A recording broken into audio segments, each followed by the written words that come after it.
What's the biggest scam in tech that has become widely accepted? Story 1. Everything needs an app, especially physical devices.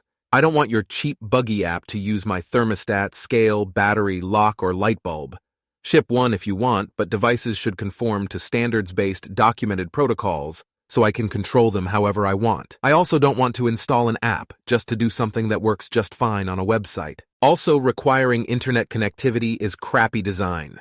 I don't want basic functionality depending on your servers being up and requiring accounts and giving you unknown data. My whatever should not stop working because you decided to stop spending money on the servers. This is bad with software, but egregious with hardware, and unacceptable with household devices. My water heater should never depend on outside servers. I've been in tech a long time. While greed and control and access to sellable data drives lots of things, there is also an attitude surviving from the 90s and 00s that the lifespan of anything is a few years.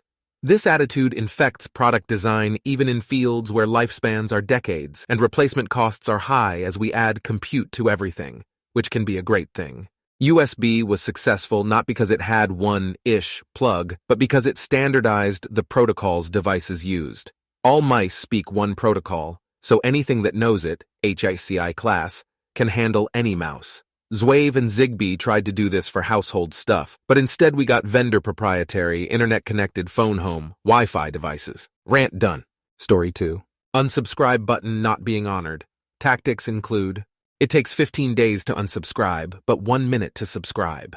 Sometimes link does not exist at all. Sometimes it takes you to a non-existent page. Sometimes it asks you to log in, but you never had an account. Sometimes they will randomly send emails even after unsubscribing, especially around holiday season. Like out of the blue, they will email, "I think they got a new incompetent marketing guy." Them not realizing that product they sell is not something I buy or need on a regular basis. E.g., Indochino, how frequently do you think I buy a new suit? The whole marketing email is an image and not an HTML. Clicking on it just opens the image or takes you to home page, mostly sites from India. Somehow referencing the CAN-SPAM Act and sending it to their privacy email stops all the emails suddenly. But the point 5 happens. Story 3. Subscription with ads. Ads was only widely accepted because we had to maintain our work somehow. Ads ruined the internet. Then subscription came along. Fine a paid version to get rid of those pesky adverts. But hey ho, let's get more money from both sides. Also, premium content. All content use the same platform. They are forced to do extra work to separate content in the delivery and choose which content is premium. It's a scam on top of their subscription scam. Story 4 apps and accounts for everything, especially when it could just be a website with guest checkout. I'll never go to McDonald's again because you need an app to get their real, affordable, non-absurd price. And last weekend I tried skiing at Pico or Magic, but they needed an account to be created online, and you could only buy a ticket through the account. They didn't let you just walk up to the ticket window and buy a ticket. Ridiculous. Story 5, pretty much the whole ADA video games industry. Releasing bugged games. Making games with DLC in mind or cutting content to sell it to you. Endless sequels. No more risks, creativity, or originality. Microtransactions, gambling, and subscriptions. Online single-player games. You don't own games anymore and can't sell them. Quality of hardware, especially controllers, has gone down significantly. I don't know if it's accepted, but people really have no other choice but to take it. Story 6. Needing Wi-Fi to play single-player video games. Yeah, like 5 people are complaining about it, but ain't no one doing any meaning protests to stop it. Unfinished products being sold for full price. Everyone hates it, but guess we all consume. Like I can guarantee you that Rockstar will rush the fuck out GTA 6 and it will be leaked with everyone saying it's bad, literally impossible to play, and yet everyone's gonna buy it. Story 7. Physical banks fees on everything digitally executed. You want to move your money. Transaction fees. You want to keep your money. Account management fees. You want to withdraw your money. Fees again. Seriously. Everything works on its own with technology. No human intervention 99% of the time. Banks already make money from loan interests while giving us back shitty return interest to borrow our money to go make millions of profits. Having to pay for basics and automated operations is a ripoff. Story 8. I work in a very niche area of tech, and the biggest scam is people who work in tech but are not tech people. I'm specifically talking about people who show up as CEO or founder on LinkedIn and try to sell me some AI-driven zero-trust buzzword salad product. The field is so full of them that the non-technical decision makers are having trouble sussing them out. So they put a non-technical or faux technical CIO or CTO in charge, and he hires more non-technical people because he himself is too untechnical to suss them out. Before long, your IT, cybersecurity, and information systems management departments are loaded with people who have no technical expertise. Example: my company buys smaller companies, and in one case we bought a small $20 million operation. Their IT department was one very technical systems admin, and then about 20 people who were really good at Excel. They had the entire corporate network run by daisy-chaining routers together, all operating with no VLANs or traffic segregation or security. There was no firewall, just plugging in a router to the modem. They didn't bother with any Wi-Fi security, just people connecting to the network, so guests, personal cell phones, whatever, were all directly tied into the corporate network. I explained that this was a problem to my management, who doesn't know tech but trusts me to know it, and to the new subsidiary. Their CTO was furious at me for telling him how to do his job and fully believed he was still in charge of their tech. He had a CIO who worked for him, and she spent roughly $20K a month on services that she bought from vendors to support their network. Most of the stuff she bought didn't even make sense in the context of their organization. Stuff like spending tens of thousands on a cloud product in Terraform to deploy their IAC when they had 3 VMs on AWS. She spent every day being wined and dined by vendors and then threw them breadcrumbs to keep visiting her and filling her schedule. Story 9. The way expansions packs work with games now, or at least a lot I play. It seems like it used to be that an expansion meant essentially almost a new game with lots of unique material, but now I feel lucky if any singe one is noticeable at all, not to mention day 1 releases. Story 10, the American health insurance model. Paying higher rates per person, for less coverage, limited options, and massive excesses that you still need to pay, even when fully insured. Other parts of the world have collective health care, taken from all members of the population, free at source, and taxpayer-funded. The only difference in the two models, the taxpayer version, is an insurance that everyone pays into. There are no excesses. And most importantly, the medical industry isn't siphoning funding to appease investors. The taxpayers are the investors. There are no dividends or shareholders to take money out of the industry rather than using it for patient care. Is it a perfect system? No, but I'd take it over bankrupting millions of people with mild injuries or needing fundamental care like a maternity ward, and millions more avoiding treatment altogether. This actually costs the economy more than just having the healthcare in place. Some industries don't need investor shareholders. Story 11. Cloud computing. Progressed something like this. 0. Buy a server, put it in your room, have a website. Rent a server, put it in your room, have a website. Rent a server that is part of a server farm, have a website. Buy a cloud contract. Your cloud service rents a server that is part of a server farm. Have a website. While servers are getting less expensive as storage, and processors get better and cooling and energy systems get more efficient, somehow the cloud needs more and more fees to provide the same server. All the while, you get less and less freedom to configure your server how you want. There are some small benefits like guaranteed support, but the price does not warrant it. Story 12. Digital media in general. Yeah, I get why people would go in on it, convenience and the like, but for all the money we spend on it, we don't own a goddamn thing. Companies can go tits up, breakups, mergers, licenses can expire, digital storefronts are shuttered, etc. At any point, the game/movie/song/TV show, whatever that you paid for, can be rendered unusable and unobtainable with zero notice and fewer ways to get it back. It's been especially big in video game circles with various digital storefronts being shut down. The Nintendo 3 and Wii U stores just got the axe. Announced to be shut down, the Xbox 360 store is set to go bye-bye this year, or held up only by way of extreme backlash. People raised unholy hell when Sony announced they were going to kill the PS3 store. And there will be no way get those games back unless you set sail for the Buccaneer Bay. As the saying goes, if buying isn't owning, piracy isn't stealing. Story 13 gonna get slammed for this shit, but here it go. Not really tech, but in tech industry. Consultants. Any application software a company gets, you basically have to have a team of consultants, it seems, to manage or customize shit. Not just for a couple of months, but years. I find it ridiculous companies allow this to happen. Story 14, commercial VPNs. Sure, there are valid uses for these like circumventing geo-blocking, but the majority of use cases they advertise, privacy, encryption, security, are utter bullshit. You're basically trading your ISP that is bound by data protection laws in most countries for some shady company located on the Cayman Islands. Your VPN provider can monitor your entire traffic and is in a perfect position to perform man-in-the-middle attacks on you, especially if you use the provider's software. It's basically like being on public Wi-Fi all the time, just that you're paying to do so. Story 15. Having to subscribe to your car. Yes, that's right.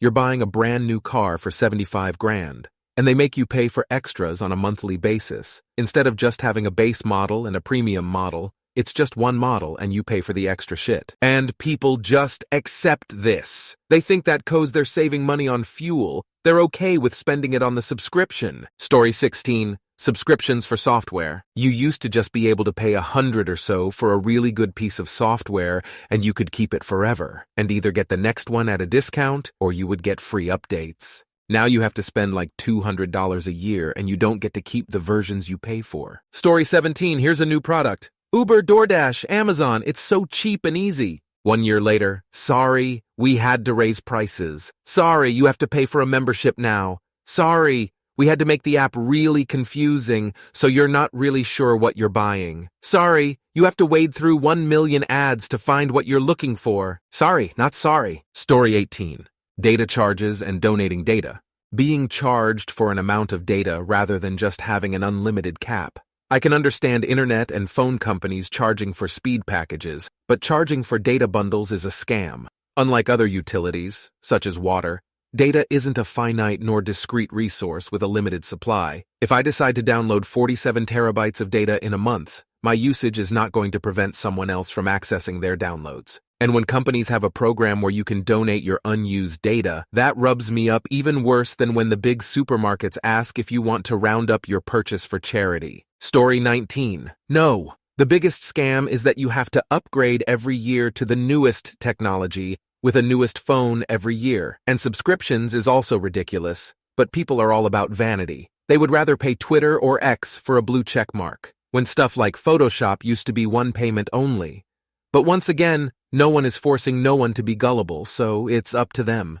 Keep making Elon Musk richer, LOL.